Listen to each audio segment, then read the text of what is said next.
magjowa. Bakit naman po, Nay? Tumingin ka nga sa salamin. Ang pangit mo. Grabe naman po kayo, Nay. Hindi naman lahat ng tao bumabasa sa itsura. Okay. Tingnan ko na lang kung may magkakagusto sa'yo. A few moments later. Umamin na kaya ako sa crush ko. Tawagan ko nga. Hello, gusto ko lang sabihin na gusto kita. Ay, sorry, may girlfriend na ako eh. Tsaka nakakadiri yung mukha mo, di kita magugustuhan. Hanap ka na lang ng kasing pangit mo.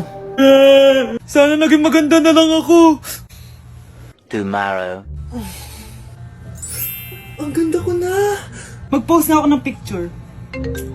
Sino to? Hello? Ang ganda mo na. Wala na kami ng girlfriend ko. Pwede ba tayo magkita? Seryoso ka ba? Maglaway ka.